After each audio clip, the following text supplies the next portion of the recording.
والسلام على سيد المرسلين وعلى آله وصحبه أجمعين أما بعد. கண்ணியத்திற்குரிய அன்பு சகோதரர்களே, அளவற்ற அருளாளனும் நிகரற்ற அன்புடையனுமாகிய எல்லாம் வல்ல அல்லாஹ் ஜல்ல ஷானஹு தஆலாவின் பேரருள் பெருங்கிருபையினால் புனிதமான ரமலான் மாதத்தில் எம்பெருமானார் நாயகம் ஸல்லல்லாஹு அலைஹி வஸல்லம் அவர்களின் உத்தம சஹாபாக்களுடைய வரலாற்று தொடரை பேசுவதற்கும் கேட்பதற்கும் வாய்ப்பளித்த ரப்புல் ஆலமீன் பேசக்கூடிய விஷயத்தின்படியும் கேட்கக்கூடிய விஷயத்தின்படியும் அமல் செய்யக்கூடிய பாக்கியத்தையும் தந்தரள வேண்டும் என்று துஆ செய்த வண்ணமாக இன்றைய சஹாபியினுடைய வரலாற்று பயானை ஆரம்பம் செய்கின்றேன். அன்பு சகோதரர்களே,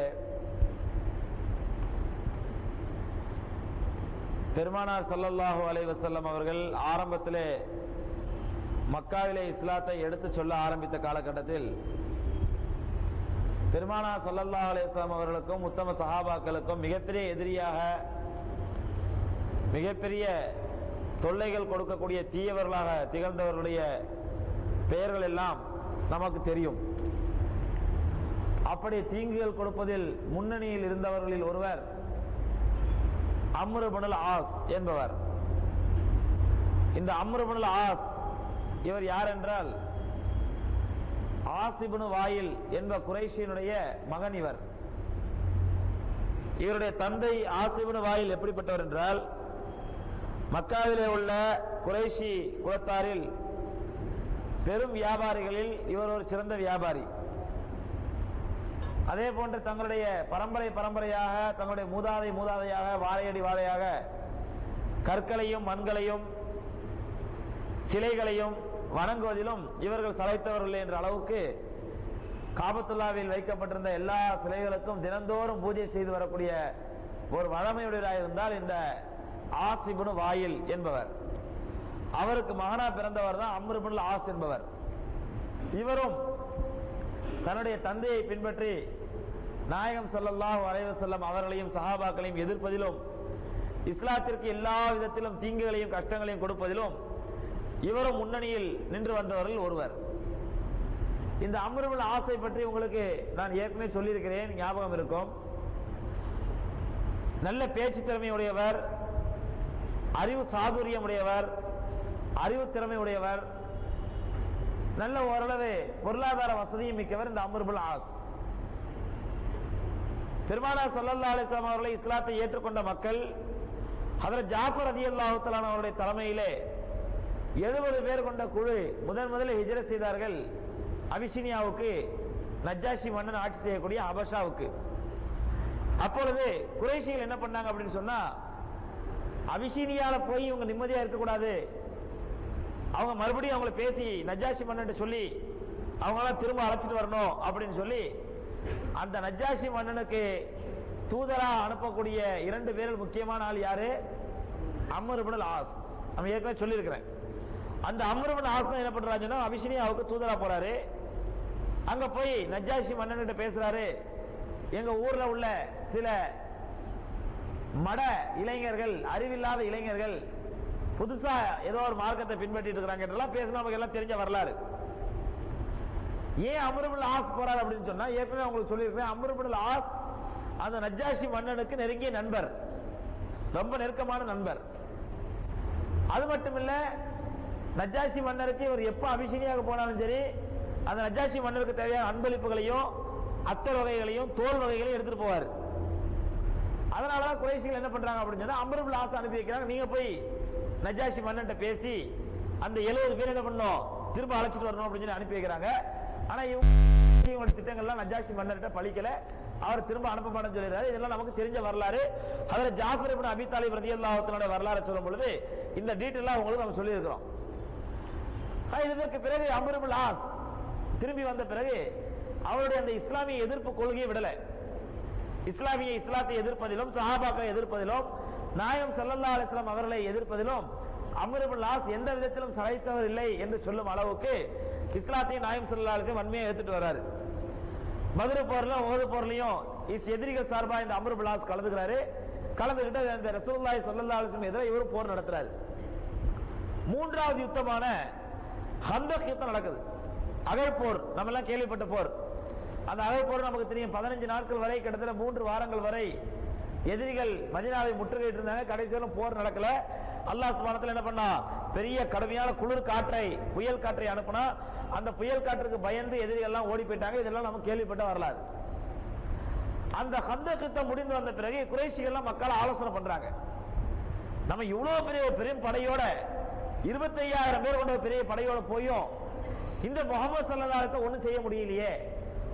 இவ்வளவு பெரிய ஏற்பாட்டோட போனோம், இதோட போய் அந்த முகமதை அழிச்சிட்டு தான் மறு வேலைன்னு சொல்லி பெரிய ஏற்பாட்டோட போனோம்.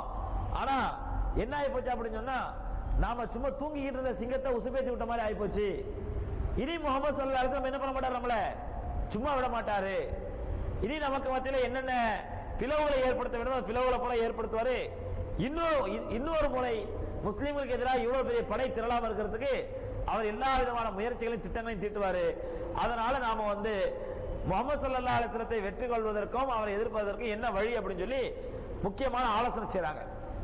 ஆலோசனை செய்யும் பொழுதுதான் அம்ர் இப்னு ஆஸ் சொல்றாரு, இந்த பாருங்க, இவ்வளவு காலமா நம்ம முகமதை எதிர்த்து சண்டை போட்டோம், என்னென்னமோ செஞ்சு பார்த்தோம், வேற வழி இல்லை. இப்ப என்ன ஆயிப்போச்சு அப்படின்னு சொன்னா, நம்ம 25,000 பேர் கொண்ட படையோட போயும் அவரையும் அவருடைய சஹாபாக்களுக்கும் ஒரு சின்ன தீங்கு கூட ஏற்படுத்த முடியல. இதுல நமக்கு என்ன தெரியுது அப்படின்னு சொன்னா, அவருக்கு ஏதோ அல்லாஹ்வுடைய ஏதோ மறைமுகமான உதவி வருதுன்னு தெரியுது. அதனால இனிமேல் நம்ம குறைஷி மக்கள் தனியா இருந்துகிட்டு அவரை எதிர்க்கிறதோ அவரோட போய் சண்டை போடுறதோ முடியாத காரியம். அதனால நான் ஒரு ஐடியா சொல்றேன், நீங்க கேக்குறீங்களா அப்படின்னு சொல்லி அம்ர் இப்னு ஆஸ் குறைஷிகள்கிட்ட கேட்கிறாரு. குறைஷிகள் கேட்கறாங்க, என்னப்பா ஐடியா சொல்லு, என்ன ஐடியா, உன் ஐடியா தான் சொல்ல, என்ன சொல்ல வர்ற அப்படின்னு சொன்ன உடனே அம்ர் இப்னு ஆஸ் சொல்றாரு, ஒண்ணுமில்ல, என்னுடைய நண்பர் அபிஷினியால மன்னரா இருக்காரு. யாரு? நஜாஷி. நஜாஷி அபிஷினியால மன்னரா இருக்காரு. ஏற்கனவே நான் உங்க சார்பா தூதுட்டு போயிட்டு வந்துருக்கிறேன். இந்த சூழ்நிலையில எனக்கு ஒரு ஐடியா வருது, என்னன்னு சொன்னா, நம்ம மக்காவினுடைய நிர்வாகத்தை யார்கிட்ட ஒப்படைச்சிடலாம், நஜாஷி மன்னன் ஒப்படைச்சிடலாம். அவரே நமக்கு, நம்ம மக்காவுக்கு என்ன இருக்கட்டும், ராஜாவா இருக்கட்டும், நாம அவரோட சேர்ந்து அவரோட வாழ்ந்து அவரை நல்ல முஹப்பத்தா கைக்குள்ள போட்டுக்கிட்டு அதுக்கப்புறம் என்ன பண்ணலாம், இனி முகமது எதுக்கிறத பத்தி யோசிக்கலாம். ஏன்னா இனிமேல் நாம இந்த முஹம்மது ஸல்லல்லாஹு அலைஹி வஸல்லத்தை ஒரு பெரிய படை இல்லாமல், ஒரு பெரிய பேக்ரவுண்ட் இல்லாமல் நம்மளால எதிர்க்க முடியாது தெரிஞ்சு போச்சு. அதனால நான் நஜாஷி மன்னன் பேசி பார்க்கவா, நம்ம மக்காவினுடைய ஆட்சி அதிகாரத்தை யார்கிட்ட ஒப்படைச்சிடலாம், அபிஷினியா மன்னன் ஒப்படைச்சிடலாம்.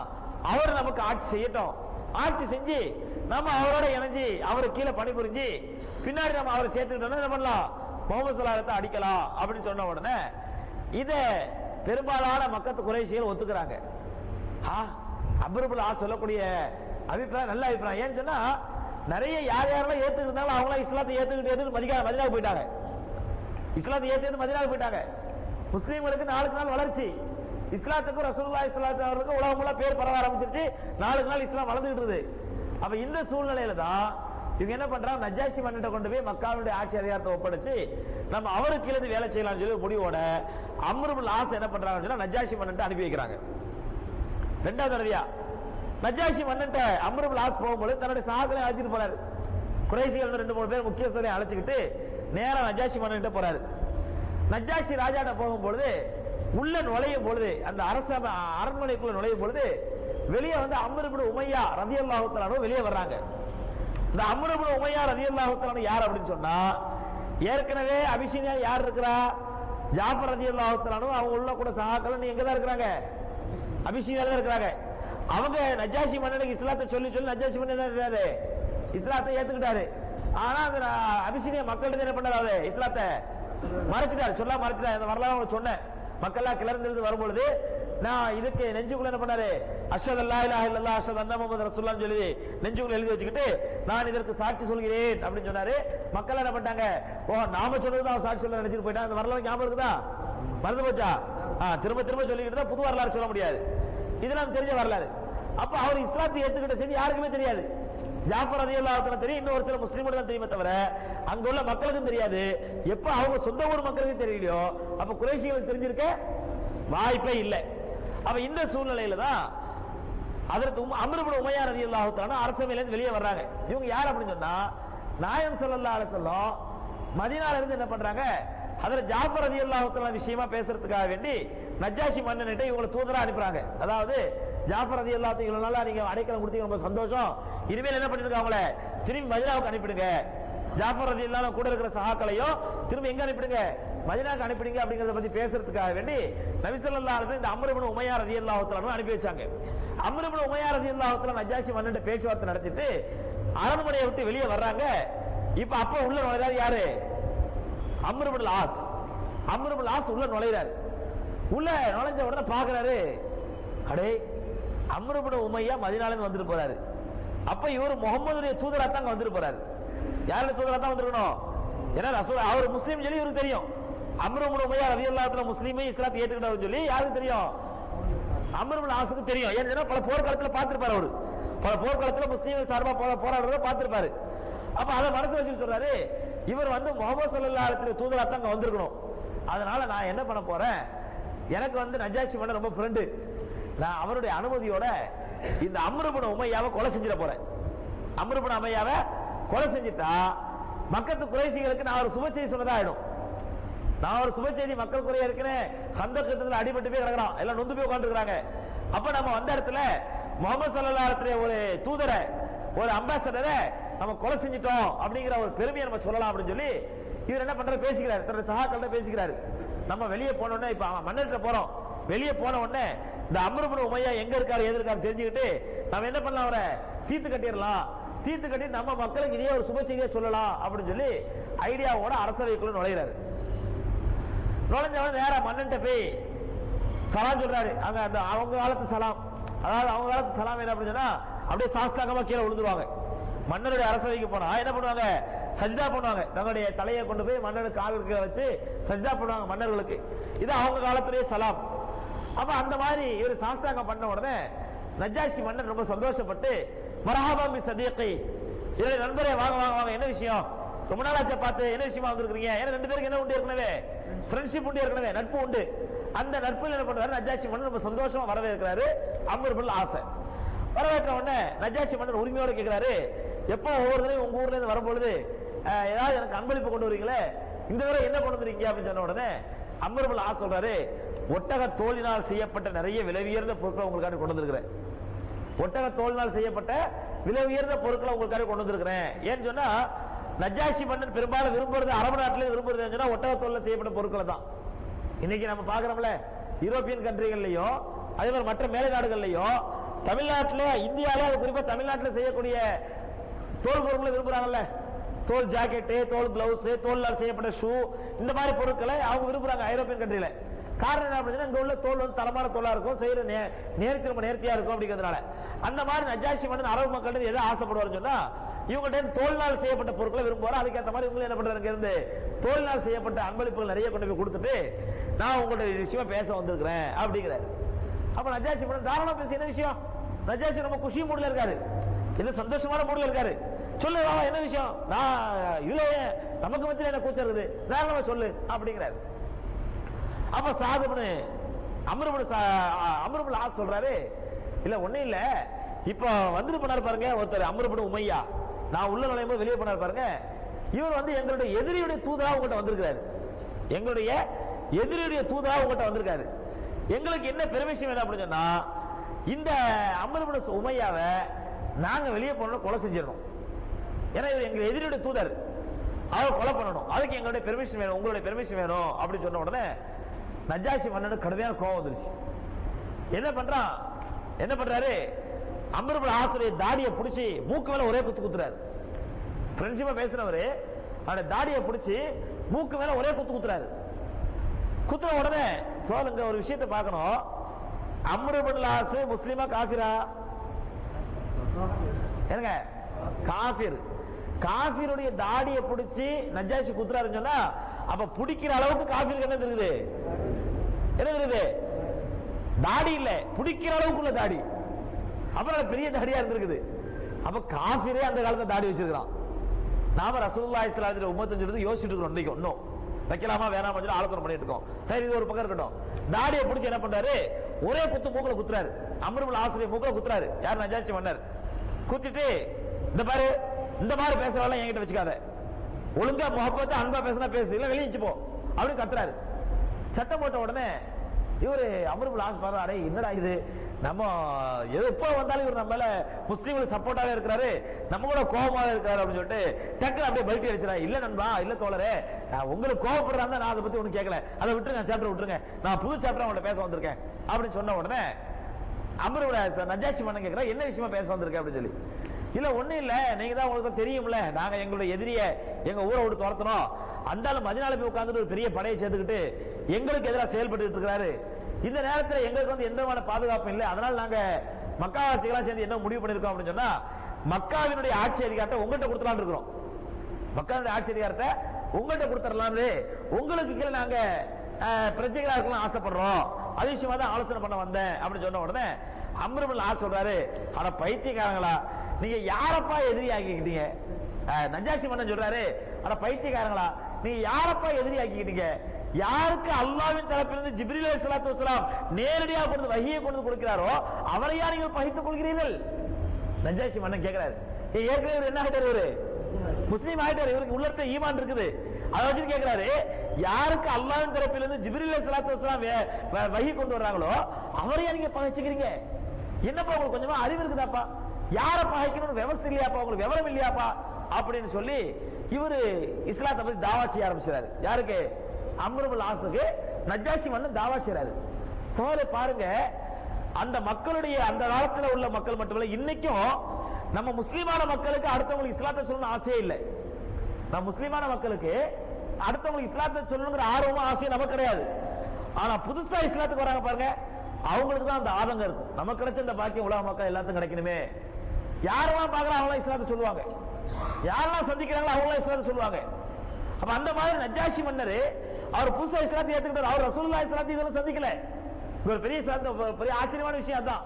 இதுவரையிலும் நஜாஷி மன்னர் யாரை சந்திக்கல, நாயகம் ஸல்லல்லாஹு அலைஹி வஸல்லம் சந்திக்கல, அவங்களோட சில போர்க்களத்தில் கலந்துக்கல, அவங்க கையில முசாஃபா செய்யல, அவங்க கையில பையத்தும் செய்யல, வெறும் ஜாஃபர் ரலியல்லாஹு தஆலா சொன்னதை கேட்டு தான் இஸ்லாத்தை ஏத்துக்கிறார். யாரு? நஜாஷி மன்னர். அந்த சூழ்நிலை என்ன பண்ணாருன்னா அடுத்தவங்க இஸ்லாத்தை சொல்ல ஆரம்பிச்சார். அம்ர் இப்னு ஆஸ் அந்த நண்பருங்கிறதுனால நட்பு ரீதியா இஸ்லாத்தை சொல்ல ஆரம்பிச்சாரு. இஸ்லாத்தை சொன்ன உடனே அம்ர் இப்னு ஆஸ் கொஞ்சம் கொஞ்சமா உள்ளத்துல ஒரு மாற்றம் ஏற்படுது. என்னடா இது, நாம வந்து இவரோட சேர்ந்துகிட்டு ரசூலுல்லாஹி ஸல்லல்லாஹு அலைஹி வஸல்லம் முகமதை எதுக்கலாம் வந்தா இவரு என்னடா தலையில நமக்கு அழைப்பு கொடுக்க ஆரம்பிச்சாரு சொல்லி இவரு யோசிக்கிறாரு. அவர் சொல்ற கருத்துக்களை இவருக்கு உண்மையான கருத்துக்களா படுது. நல்ல அறிவுத்திறமை உள்ளவர், நல்ல புத்தி சாதுரியம் உள்ளவர். ஏதோ ஊர் மக்களா செய்யறாங்க, எதுக்காக சேர்ந்தா எடுத்துக்கிட்டாரு, ஊர் மக்களா எதிர்க்கிறாங்களா நம்மளே இருப்போம் அப்படின்னு எதிர்த்திருந்தாரு தவிர மற்றபடி நாயகம் ஸல்லல்லாஹு அலைஹி வஸல்லம் கொள்கையின் மீது வெறுப்படைஞ்சலாம் எதிர்த்து அவரு.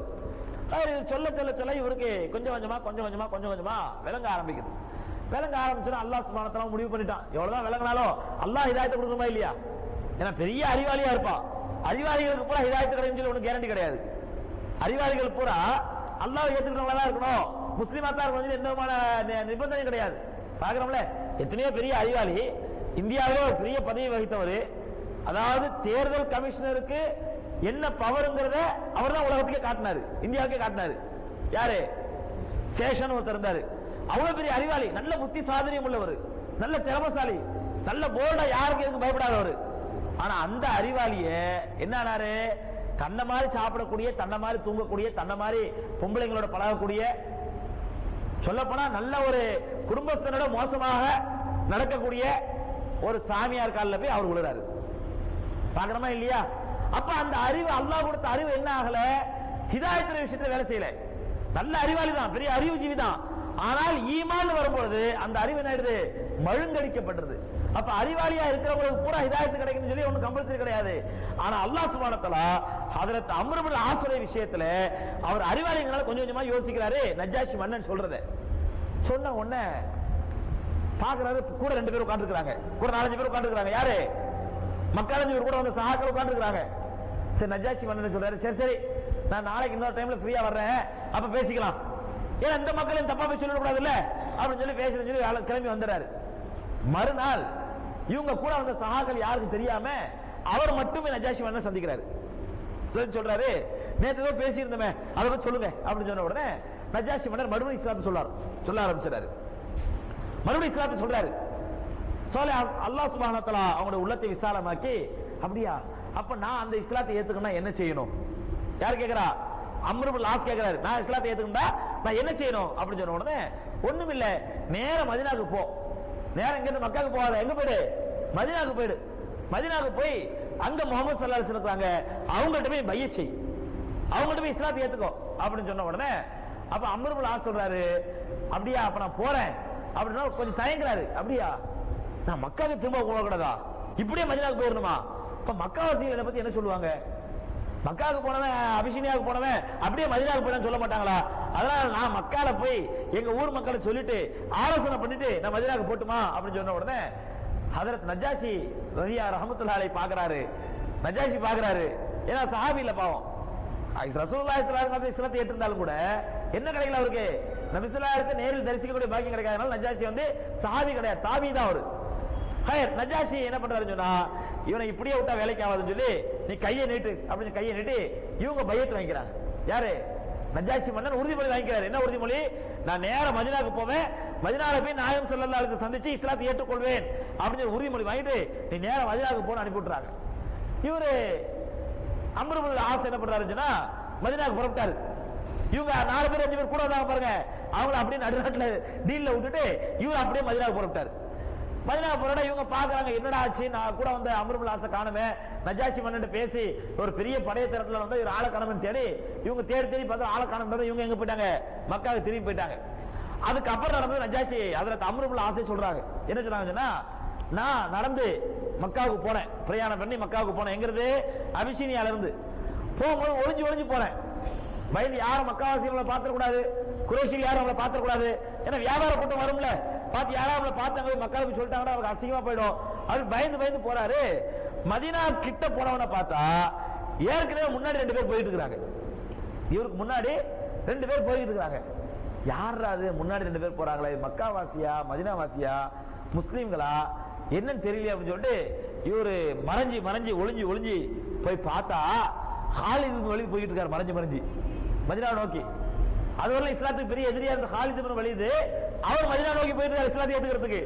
கூட போறாரு யாரு? உஸ்மான் இப்னு தல்ஹா. அவரு போறாரு. உஸ்மான் இப்னு தல்ஹா பத்தி நேத்தா சொன்னேன், முந்தானத்தை சொன்னேன். பிலால் ரலியல்லாஹு அன்ஹு வரலாறு சொல்லும்போது சொன்னேன், பெருமானார் ஸல்லல்லாஹு அலைஹி வஸல்லம் ஆரம்பத்துல உஸ்மான் தான் அந்த காபத்துல்லாஹ் சாவி இருந்துச்சு. என்ன பண்ணாரு? நபி ஸல்லல்லாஹு அலைஹி வஸல்லம் 2 ரக்காத் தொழுது தரஞ்சு கேட்டது நம்மள கேவலப்படுத்தி அனுப்பிட்டாரு.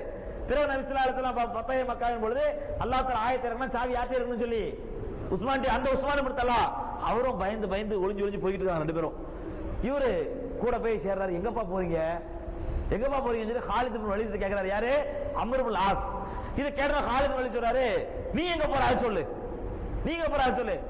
இவரு அதுக்கப்புறம் மறைக்க விரும்பல, எங்க போறேன் மதீனாவுக்கு தான் போறேன் இஸ்லாத்தை ஏத்துக்கிறதுக்கு, நாங்களும் அதுக்கு தான் போறோம். 3 பேர் ஒண்ணா போறாங்க ரசூலுல்லாஹி ஸல்லல்லாஹு அலைஹி வஸல்லம்.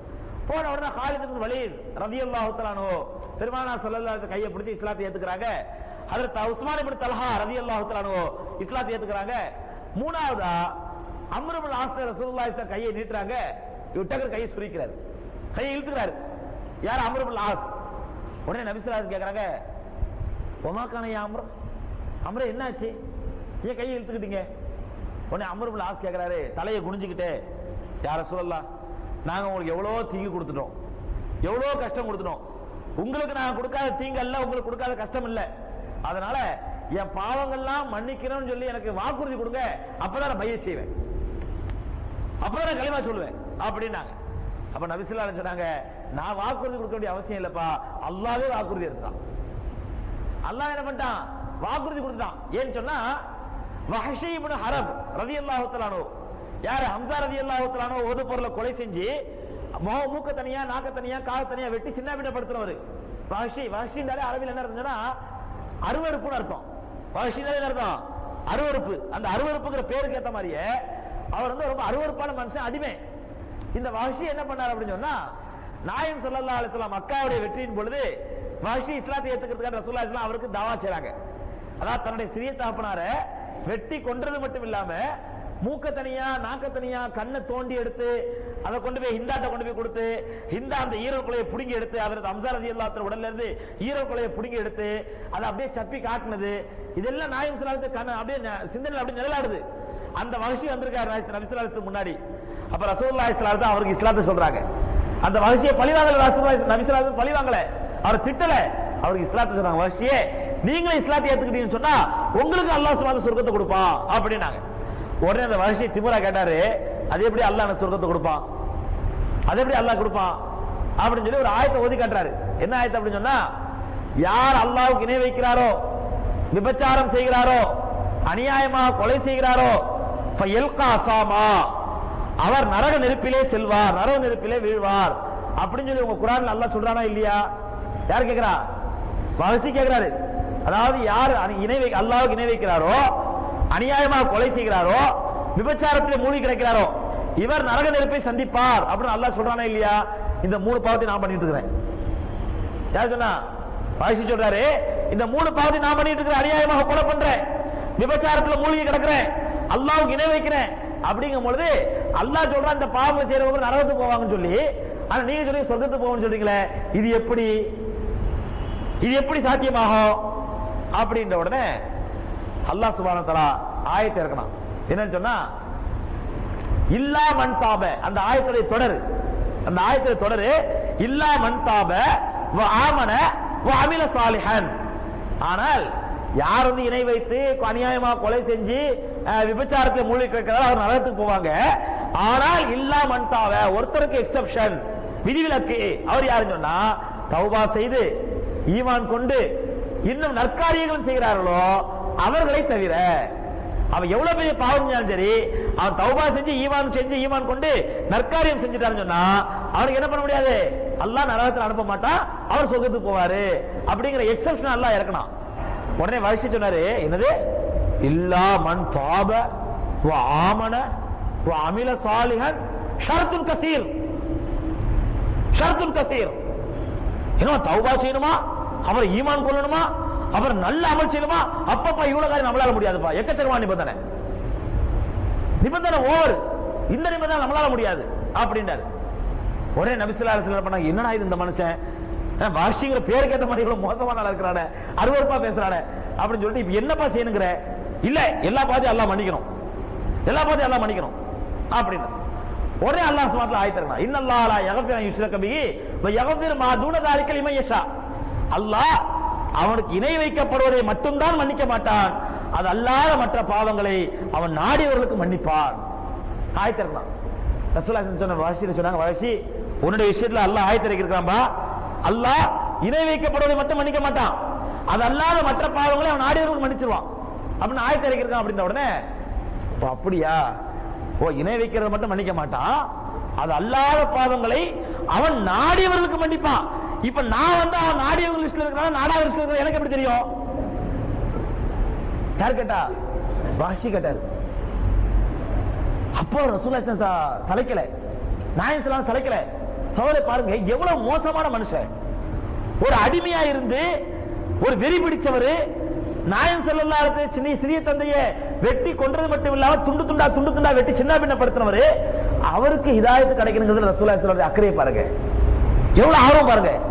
மீண்டும் ரசூலுல்லாஹி அல்லாஹ்ட்ட துஆ செய்றாங்க, யா அல்லாஹ் இந்த வஹஷிக்கு ஹிதாயத் கிடைக்கணும், அவர் மனசு திருப்தி அடைய மாதிரி ஏதாவது செய்யி அப்படின்னு சொன்ன உடனே அல்லாஹ் சுப்ஹானஹு வ தஆலா மீண்டும் ஆயத்து இறக்கணும், வஹஷிக்கு மீண்டும் ஆயத்து இறக்கணும். குல் யா இபாதி அல்லதீன அஸ்ரஃபு அலா அன்ஃபுஸிஹிம் லா தக்னது மின் ரஹ்மத்தில்லாஹ் இன்னல்லாஹ யக்ஃபிரு ذுனூப ஜமீஆ. இன்னைக்கு தராவில ஓதுன ஆயத்து இது, இன்னைக்கு தராவில ஓதுறாங்க.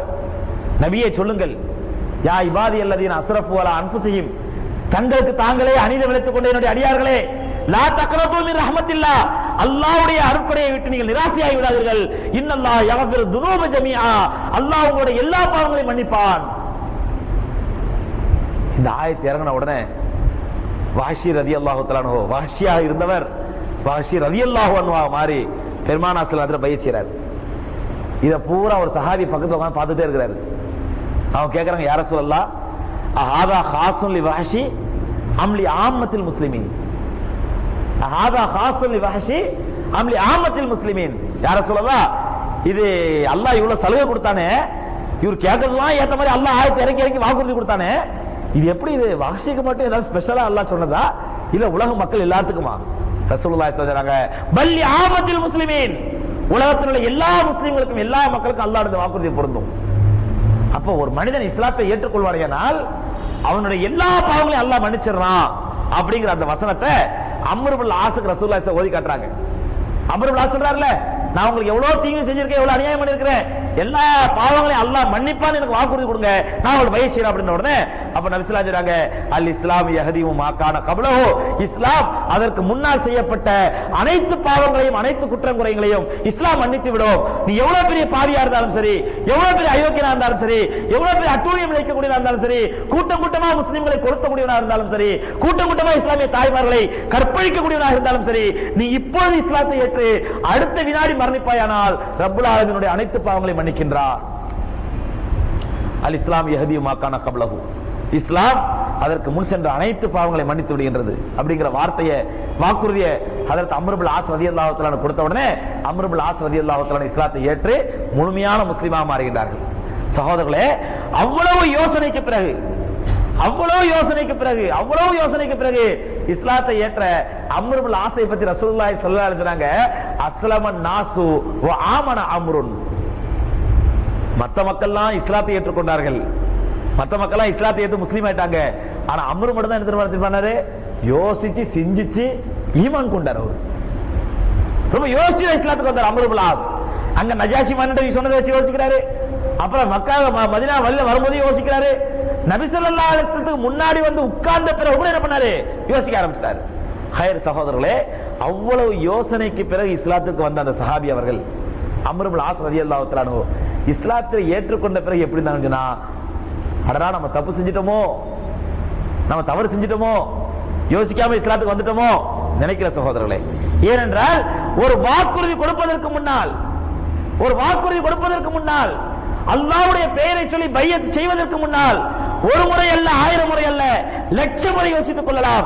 ஆனால் அல்லாஹ்வுடைய பெயரை சொல்லி உறுதிமொழி எடுத்து விடுவோமேனால் எடுத்த உறுதிமொழியிலே மௌத் வரை உறுதியா இருக்க வேண்டும். இது அல்லாஹ்வுடைய கட்டளை. உறுதிமொழி எடுக்கிறதுக்கு முன்னாடி 1000 முறை யோசிக்க தப்பு இல்லை. அதே ஹஜ்ரத் அம்ர் இப்னு ஆஸ் ரலியல்லாஹு தஆலா தங்கள் வாழ்க்கையில நிரூபிச்சு காட்டினாங்க. ஹைர் நாயகம் ஸல்லல்லாஹு அலைஹி வஸல்லம் அவர்கள் இஸ்லாத்தை ஏற்றுக்கொண்ட அடுத்த வருடமே ஒரு போருக்கு ஹஜ்ரத் அம்ர் இப்னு ஆஸ் ரலியல்லாஹு தஆலா தலைமை தாங்கி அனுப்பி வைக்கிறாங்க. அந்த போர் என்ன போர் அப்படின்னு சொன்னா, நம்ம ஏற்கனவே உங்களுக்கு சொல்லியிருக்க மூத்தா போரா ஐயோ ஏதோ கேள்விப்பட்ட மாதிரி இருக்குது. ஹஜ்ரத் ஜாஃபர் ரலியல்லாஹு தஆலா அபிஷினியால இருந்து வந்த உடனே முதல் போருக்கு போனாங்கல்ல, ரசூலுல்லாஹி சொன்னாங்க, ஜாஃபர் அமீராக இருப்பார், அவர் ஷஹீதாக்கப்பட்டு விட்டால் அப்துல்லாஹ் இப்னு ஸைத் இப்னு ஹாரிஸா அமீராக இருப்பார், அவர் ஷஹீதாக்கப்பட்டு விட்டால் ஜாஃபர் அமீராக இருப்பார், அவர் ஷஹீதாக்கப்பட்டு விட்டால் அப்துல்லாஹ் இப்னு ரவாஹா அமீராக இருப்பார், அவரும் ஷஹீதாக்கப்பட்டு விட்டால் நீங்கள் யாரையாவது அமீரா தேர்ந்தெடுத்து அவர்களை எதிர்த்து போராடுங்கள் ரசூலுல்லாஹி சொல்லி அனுப்புனாங்கல்ல. அந்த 3 பேர் ஷஹீதாவறாங்க. அந்த கடைசி ஜும்மால கலந்துட்டு போனதனால அப்துல்லாஹ் இப்னு ரவாஹா ரலியல்லாஹு தஆலா ரசூலுல்லாஹி சொன்னாங்க, உன்னுடைய 2 சஹாபாக்களும் சொர்க்கத்துக்கு போய் 500 வருஷத்துக்கு பிறகு நீங்க சொர்க்கத்துக்கு போவீங்க நபி ஸல்லல்லாஹு சொன்னாங்க. ஞாபகம் தான் மறந்து போச்சா? அந்த மூத்தா போர் யாருக்கு எதிராக நடக்குது அப்படின்னு சொன்னா, கிறிஸ்தவர்களுக்கு எதிராக நடக்குது. ரோம் நாட்டு மன்னனை எதிர்த்து கிறிஸ்தவர்களுக்கு எதிராக அந்த போர் நடக்குது. அல்லாஹ் சுப்ஹானஹு வ தஆலா 3 சஹாபாக்களும் ஷஹீதாக்கப்படுகிறார்கள். 4வதாக காலித் இப்னு வலீத் ரலியல்லாஹு தஆலா அவர்கள் தலைமையிலே போரிட்டு அந்த போரிலே மிகப்பெரிய வெற்றியோடு திரும்பி வந்தார்கள். சின்ன படை தான், போன 3000 பேர் கொண்ட படை, எதிர்த்தது வந்து கிட்டத்தட்ட 20000 பேர் கொண்ட படை. அந்த 20000 பேர் கொண்ட படையை இந்த 3000 பேர் கொண்ட படை வெற்றி கண்டு திரும்பி வந்தாங்க. இதற்கு பிறகு என்ன ஆச்சு அப்படின்னு சொன்னா, அந்த மூத்தா போர் முடிஞ்ச அடுத்த சில 6 மாதங்களுக்குள்ளே ராத்து சிலாசில் என்று சொல்லக்கூடிய ஒரு போர். இது எதுக்கு நபி ஸல்லல்லாஹு இந்த போர் அனுப்புனாங்கன்னு சொன்னா, மூத்தா போர்ல வந்து ரோம் நாட்டு மன்னனுடைய தலைமையில இருந்த குட்டி குட்டி கிறிஸ்தவ பேரரசுகள் எல்லாமே வந்து ஒண்ணு சேர்ந்துருச்சு இஸ்லாத்துக்கு எதிராக. இப்ப நபி ஸல்லல்லாஹு பார்த்தாங்க, இந்த கிறிஸ்தவ பேரரசுகள் ஒண்ணு சேர்றத முதல்ல உடைக்கணும். ஏன்னா இவன் எல்லாம் ஒண்ணு சேர்ந்தாண்டக்கா என்ன பண்ண ஆரம்பிச்சிருவான், மறுபடியும் நம்மளை தாக்க ஆரம்பிச்சிருவான். காலம்புற சண்டை போட்டு கிடக்க முடியாது. அதனால இவங்க ஒண்ணு சேர்றதை தடுக்கணுங்கிறதுக்காக வேண்டி அதை அந்த அவருடைய ஒற்றுமையை குலைப்பதற்காக நபி ஸல்லல்லாஹு அலைஹி வஸல்லம் ஹஜ்ரத் அம்ர் இப்னு ஆஸ் ரலியல்லாஹு தஆலா தலைமையிலே ஒரு படையை அனுப்பி வைக்கிறாங்க. ராத்து சிலாசில் என்று சொல்லக்கூடிய ஒரு படையை அனுப்பி வைக்கிறாங்க. அந்த படைக்கு அம்ர் இப்னு ஆஸ் ரலியல்லாஹு தஆலா நபி ஸல்லல்லாஹு அலைஹி வஸல்லம் அமீரா நியமிக்கும் பொழுது அம்ர் இப்னு ஆஸை கூப்பிடுறாங்க. அம்ரே, நீங்க இஸ்லாத்தை ஏத்துக்கிட்டு ரொம்ப கம்மியான நாள் தான் ஆச்சு, 1 வருஷத்தோட முழுமையாகல, ஆனால் அல்லாஹ்வுடைய பாதையில போரிடுவதற்காக உங்களை நான் அமீரா நியமிக்கின்றேன். ஏன் தெரியுமா, அல்லாஹ் தஆலா உங்களுக்கு நல்ல திறமையை கொடுத்திருக்கான், நல்ல அறிவை கொடுத்திருக்கான், சமயோசித புத்தியை கொடுத்திருக்கான். எல்லாத்துக்கும் மேல அல்லாஹ்வுடைய தீனுக்காக வேண்டி தியாகம் செய்யணுங்கிற தியாக மனப்பான்மை அல்லாஹ் கொடுத்திருக்கான். அதனால உங்களை அமீரா நியமிக்கிறேன். நீங்கள் அமீராக போய் போரிட்டு திரும்பி வருவீர்கள் என்றால் ரப்புல் ஆலமீன் உங்களுக்கு எக்கச்சக்கமான கனிமத்து பொருளை கொடுப்பான். நிறைய கனிமத்து பொருள் கிடைக்கும், நிறைய செல்வங்கள் கிடைக்கும் அப்படின்னு ரசூலுல்லாஹி சொல்லிக்கிட்டே போன உடனே ஹஜ்ரத் சாது அம்ர் இப்னு ஆஸ் ரலியல்லாஹு அன்ஹு சொல்றாங்க, யா ரசூலல்லாஹ் வல்லாஹி மா ஆமன்து லிதாலிக், வல்லாஹி மா ஆமன்து லிதாலிக், யா ரசூலல்லாஹ் நான் அல்லாஹ்வுடைய பாதையில போரிட்டா எனக்கு கனிமத்து கிடைக்கும், செல்வம் கிடைக்கும், பொருள் கிடைக்கும், அது கிடைக்கும், இது கிடைக்குங்கிறீங்க. அல்லாஹ்வை சத்தியமா சொல்கிறேன், நான் அதற்காக ஈமான் கொள்ளவில்லை. நான் கனிமத்து பொருள் கிடைக்குமே, அல்லாஹ்வுடைய பாதையில போரிட்டால் கனிமத்து பொருள் கிடைக்கும், செல்வம் கிடைக்குங்கிறதுக்காக நான் ஈமான் கொள்ளல. வமா ஆமன்து இல்லா லில்லாஹ், நான் அல்லாஹ்வுக்காக வேண்டியே ஈமான் கொண்டேன். அல்லாஹ்வுடைய பாதையில போனேன்டா அத போதே அல்லாஹ் எனக்கு ஷஹாதத்தை கொடுத்தா அதை சந்தோஷமா ஏத்துப்பேன். இது சொன்ன ரசூலுல்லாஹி ஸல்லல்லாஹு அலைஹி வஸல்லம் சொன்னாங்க, நிஅமல் மாலு இந்த மரஇல்லா, நிஅமல் மாலு சாலிஹு இந்தல் மரஇ சாலிஹி. அம்ரே நீங்க அல்லாஹ்க்கான ஈமான் கொண்டீங்க, நாங்க வந்து உங்களை பணத்தாசை காட்டி உங்களுக்கு சொல்லல, அல்லாஹ்க்கான ஈமான் கொண்டிருக்கீங்க, சொர்க்கத்துக்கான ஈமான் கொண்டிருக்கீங்க. ஆனால் அப்படி நீங்க அல்லாஹ்வுடைய பாதையில போரிட்டால் இப்படி எல்லாம் உங்களுக்கு கனிமத்து கிடைக்கும். ஏன்னு சொன்னா கனிமத் என்பது அல்லாஹ்வால் ஹலாலாக்கப்பட்ட ஒரு பொருள். போர்க்காலத்தில் அன்பளிப்பு கனிமத்தா கிடைக்கிறது அல்லாஹ்வால் ஒரு ஹலாலாக்கப்பட்ட ஒரு பொருள். அந்த ஹலாலான பொருள், அந்த நல்ல பொருள் ஒரு நல்ல மனிதரிடத்தில் இருப்பது தவறல்ல. அதனாலதான் உங்கள்ட்ட சொன்னேன். நான் ஒரு ஆசைவார்த்தை காட்டுறேன், நீங்க நினைச்சு தப்பா விளங்கிட்டீங்க.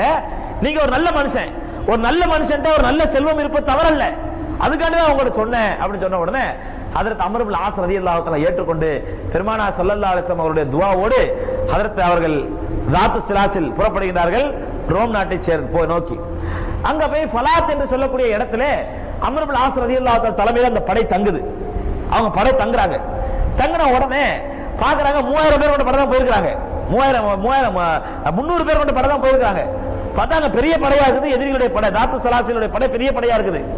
அப்ப அம்ர் இப்னு ஆஸ் ரலியல்லாஹு தஆலா உடனே என்ன பண்றாங்க அப்படின்னு சொன்னா, ஒரு சஹாபி ரலியல்லாஹு தஆலாவை நபி ஸல்லல்லாஹு அலைஹி வஸல்லம் மதீனாக்கு அனுப்பி, யா ரசூலல்லாஹ் உடனே உதவிக்கு ஒரு படையை அனுப்புங்க, உதவிக்கு ஹெல்ப்புக்கு ஒரு படையை அனுப்புங்க அப்படின்னு சொன்ன உடனே நபி ஸல்லல்லாஹு அலைஹி வஸல்லம் அவர்கள் அபூ உபைதா பின் ஜர்ராஹ் ரலியல்லாஹு தஆலா தலைமையில இன்னொரு படையை அனுப்புறாங்க. அந்த படையில யார் இருக்கா அப்படின்னு சொன்னா ஹஜ்ரத் அபூபக்கர் ரலியல்லாஹு அன்ஹு இருக்காங்க, ஹஜ்ரத் உமர் ரலியல்லாஹு தஆலா இருக்காங்க, இன்னும் பெரும்பெரும் சஹாபாக்கள் இருக்காங்க. அந்த படை வந்து அம்ர் இப்னு ஆஸ் ரலியல்லாஹு தஆலா படையோட இணைஞ்ச உடனே யார் தான் அமீர் படைக்கு? படை யார் தான்? அம்ர் இப்னு ஆஸ் ரலியல்லாஹு தஆலா தான் அமீர். இவங்க எல்லாம் அமீருக்கு கீழே இருக்காங்க. சகோதரர்களே பாருங்க, பெருமானார் ஸல்லல்லாஹு அலைஹி வஸல்லம் கற்றுக் கொடுத்த சமத்துவம். நீ ஆரம்ப காலத்துல இஸ்லாத்தை ஏற்றவரா இருக்கலாம், எனக்கு நெருக்கமான சஹாபியா இருக்கலாம், ஆனால் நான் ஒருவரை அமீராக நியமித்து விட்டால் அவர் நேற்று இஸ்லாத்துக்கு வந்தவராக இருந்தாலும் சரி அவர்களுக்கு நீங்க கட்டுப்படுத்தான் ஆகணும். ஹஜ்ரத் அபூபக்கர் ரலியல்லாஹு அன்ஹு, உமர் ரலியல்லாஹு அன்ஹு அம்ர் இப்னு ஆஸ் ரலியல்லாஹு அன்ஹு தலைமை கீழே வந்தாங்க. ஏற்கனவே உங்களுக்கு சொல்லியிருக்கணும், அபூ அய்யூப் அல் அன்சாரி ரலியல்லாஹு அன்ஹு 84 வயசுல 20 வயசு பையன் யஸீத் தலைமையில போனாங்க போர்க்காலத்துக்கு, கான்ஸ்டாண்டினோபிளுக்கு.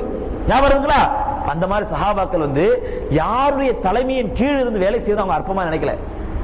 இன்னைக்கு நாம் என்ன நினைக்கிறோம், போடி பையா இவன் தலைமைக்கு நாங்க இருக்கிறோம், இவன் தலைமை இருக்கலாமா இவன் சமுதாயத்துல, இப்படி நினைச்சுதான் தடி எடுத்தவங்களாம் தண்டல்காரங்கிற மாதிரி என்ன ஆகி போச்சுங்க, தொப்பி போட்டவன் தலைவன் ஆயிட்டான். யாரையாரும் தொப்பி போடாம தாடி கூட இல்ல, தொப்பி மட்டும் தான் போதும், அவர் சமுதாய தலைவர். எந்த அளவுக்கு அல்லாஹ் பாதுகாக்கணும். ஜோசியம் பார்த்து நியூமராலஜி கணக்குப்படி தன்னுடைய இஸ்லாமிய பெயர் அவருக்கு அந்த பேரை நியூமராலஜி கணக்குப்படி பார்த்தா அது ராசியான நம்பர் வரமாட்டேங்குதான். அதனால அப்புறம் அழகான இஸ்லாமிய பேரை ஏதோ இத்து போன பேரை மாத்திக்கிட்டு அப்படிப்பட்டவர்கள் சமுதாய தலைவர், நானும் தலைவர். எதுக்காண்டி சொல்றேன் அப்படின்னா சமுதாயத்தின் நிலைமை எவ்வளவு கேவலமாய் போச்சு பாருங்க. ஆனா சஹாபாக்கள் ஒரு அமீர் என்று நிர்ணயித்து விட்டால் பெருமானார் ஸல்லல்லாஹு அலைஹி வஸல்லம் கருத்த தலையுடைய ஈயின் தலையை போட்டு சுருங்கிய தலையுடைய காய்ந்த திராட்சையை போட்டு நிறத்தையுடைய ஒரு அற்பமான மனிதர் உங்களுக்கு அமீராக நியமிக்கப்பட்டால் அவருக்கும் நீங்க கட்டுப்பட்டு நடங்க. பார்க்கறதுக்கு ஆளை பார்க்கறதுக்கு ஜூல வைக்கிற மாதிரி இருக்கலாம், அந்த அளவுக்கு நான் கட்டுப்படுறா அப்படின்னு நினைக்காதீங்க. அவருக்கு நீங்க கட்டுப்பட்டு நடங்க. அதுதான் சாதும் அம்ர் இப்னு ஆஸ் ரலியல்லாஹு அன்ஹு வரலாறுல ஹஜ்ரத் உமர் ரலியல்லாஹு அன்ஹு அபூபக்கர் எல்லாரும் இணைஞ்சு போராடுறாங்க. போர்க்களத்துல சம்பவம் இருக்குது என்னன்னு சொன்னா, அன்று இரவு அமீர்ட்ட அப்பவும் உத்தரவு வந்துகிட்டே இருக்கும். போர்க்களத்தில் இருக்கும் பொழுது அன்று இரவு அம்ர் இப்னு ஆஸ் ரலியல்லாஹு அன்ஹு உத்தரவு போடுறாங்க என்னன்னு சொன்னா, இன்னைக்கு யாருமே நெருப்பு கூட்டக்கூடாது, யாருமே சமைக்க கூடாது, குளிர் காயக்கூடாது அப்படின்றாங்க. ஏன்னா அந்த அரபு காலத்துல வந்து கடுமையான குளிரா இருக்கும் பொழுது போர்க்களத்தில் போகும்போது நெருப்பு கூட்டி என்ன பண்ணுவாங்க, இரவுல உட்காந்து குளிர் காஞ்சிட்டு இருப்பாங்க. அம்ர் இப்னு ஆஸ் ரலியல்லாஹு அன்ஹு ஆர்டர் பண்றாங்க, இன்னைக்கு ராத்திரி யாருமே நெருப்பு கூட்டக்கூடாது, குளிர் காயக்கூடாது அப்படின்றாங்க. ஏன்னு சொன்னா நீங்க இரவுல நெருப்பு கூட்டினீங்க அப்படின்னு சொன்னா அது எதிரிகளுக்கு என்ன ஆயிடும், என்ன இடம் பளிச்சுன்னு தெரிஞ்சிடும், அதனால யாருமே நெருப்பு கூட்டாதீங்க அப்படின்ட்டாங்க. ஹஜ்ரத் அம்ர் இப்னு ஆஸ் ரலியல்லாஹு அன்ஹு இதை கேட்டோன்னு உமர் ரலியல்லாஹு அன்ஹு கோவம் வந்துருச்சு. உமர் ரலியல்லாஹு அன்ஹுக்கு கோவம் வந்துருச்சு. என்ன பைத்தியக்கார மனுஷனா இருக்கிறான், இவ்வளவு காலமா நம்ம ரசூலுல்லாஹ்வுடைய எத்தனையோ போர்க்களத்துலாம் போயிருக்கிறோம், அப்புறம் நம்ம நெருப்பு கூட்டலையா ராத்திரில, குளிர் காயலையா? ஏன் புதுசா வந்து நெருப்பு கூட்டாதீங்க, குளிர் காயாதீங்க, நைட்டு சமைக்காதீங்க, பட்டி கிடங்க அப்படிங்கிறாரு. ஏன்னா சரியில்லை, இப்ப நம்ம கேட்க போறேன் அப்படின்னு உமர் ரலியல்லாஹு அன்ஹு வேகமா எழுதிக்கிறாங்க. ஹஜ்ரத் அபூபக்கர் ரலியல்லாஹு அன்ஹு அவங்கள பிடிச்சி இருத்தி உட்கார வச்சு, என்ன பேச்சு பேசுறீங்க? பெருமானார் ஸல்லல்லாஹு அலைஹி வஸல்லம் அவர் அமீர் ஆக்கி இருக்காங்க அப்படின்னு சொன்னா அவருக்கு என்ன போர் தந்திரங்கள் தெரியாம ரசூல் அமீர் ஆக்கி இருக்காங்க? அதனால அமீர் அவர் ஞாபகத்தில் வச்சுக்க, நீ அவங்க அமீர் கட்டுப்பட்டு தான் ஆகணும் அப்படின்னு அபூபக்கர் ரலியல்லாஹு அன்ஹு சொன்ன உடனே உமர் ஆமா மச்சாச்சா தப்பு பண்ணிட்டேன், நான் ஆவேசப்பட்டுட்டேன் என்று அப்படி அடங்கிறாங்க. அன்றைய இரவு அன்னைக்கு அவங்க சொன்ன மாதிரியே அந்த போர்க்களத்தில் நெருப்பு மூட்டாமல் எதுக்காக சொல்றேன்னா, அமீர் சொல்லக்கூடிய கட்டளை இஸ்லாத்துக்கு வந்து 6 மாசம் கூட ஆகல. அதுக்கு முன்னால் நாயகம் ஸல்லல்லாஹு அலைஹி வஸல்லம் அவர்களுக்கு இஸ்லாத்துக்கு அவ்வளவு பெரிய எதிரியா இருந்தவர், அவர் இன்னைக்கு இஸ்லாமிய படையை தாங்கி போர்க்கொடியை ஏந்தி போகின்றார். அவருக்கு கீழே பெரும் பெரும் சஹாபாக்கள் போடுகின்றார்கள்.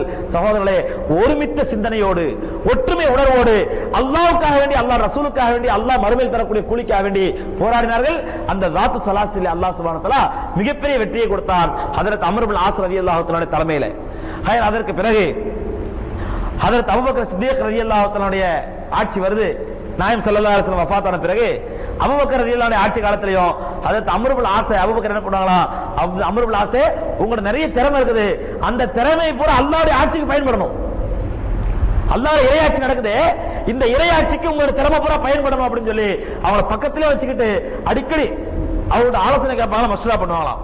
அந்த நேரத்தில் நம்ம எல்லாம் கேள்விப்பட்ட பிரபலமான சம்பவம் என்னன்னு சொன்னா, பெருமானார் ஸல்லல்லாஹு அலைஹி வஸல்லம் வஃபாத்தான உடனே ஒரு கூட்டம் என்ன ஆயிடுச்சு, குர்ரத் இப்னு ஹுபைரா என்ற ஒரு முனாஃபிக், ஒரு காஃபிருடைய தலைமையில ஒரு கூட்டம் புறப்பட்டுச்சு. என்னன்னு சொன்னா, நாங்க ஜகாத் கொடுக்க மாட்டோம் அப்படின்னாங்க. ஒரு கூட்டம் என்னாச்சு, நாங்க ஜகாத் கொடுக்க மாட்டோம் அப்படின்னுச்சு இந்த குர்ரத் இப்னு ஹுபைராவுடைய தலைமையில. அதற்கு அபூபக்கர் சித்திக் ரலியல்லாஹு என்ன பண்ணாங்க, மிம்பர்ல ஏறி குத்பா செஞ்சாங்க.